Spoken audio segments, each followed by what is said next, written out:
I want to share 3 points from a recent sermon. I was talking about Judges chapter 4 and the rule of Deborah. And verse 5 in Judges chapter 4 says she used to sit under the palm of Deborah between Ramah and Bethel. And in my studies of that chapter, I saw that Bethel means house of God and Ramah, which means high place, but on the journey for travelers in that area, there was often a place of rest.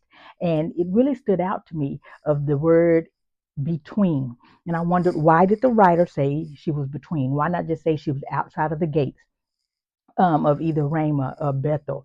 But why say between? Remember, I said that if you want to go deeper in your Bible study, question the text. Why did the writer say between and these two cities instead of just saying outside of the gates, which sitting outside of the gates was a common thing for the judges at that time? What I gleaned from my studies was that one, Deborah was sat in a place strategically by God, so that way all from around the region could access her. Listen, you're in a place of transition and you may be questioning why I'm here. Listen, God has you where He wants you. And then also, I want to tell you that purpose still functions when you're in transition.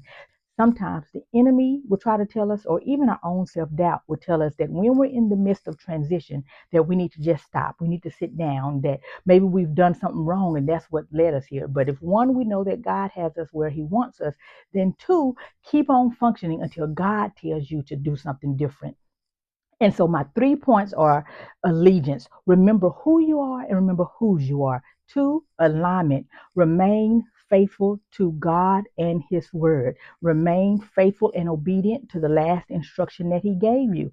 Sometimes we get discouraged and so we'll give up. And sometimes we get doubtful of what we heard or the last thing that we heard. And then we become disobedient because we got doubtful. So make sure you remain aligned to God, to His way, and to the last word or of instruction that He gave you. And three, remain attuned to God. Get close to God during this time of transition.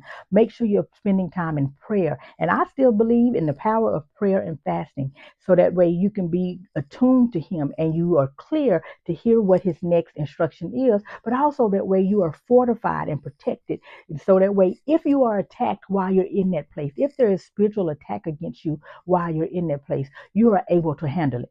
So allegiance, alignment, and stay attuned to God. And remember that purpose still functions in the midst of transition. Be blessed.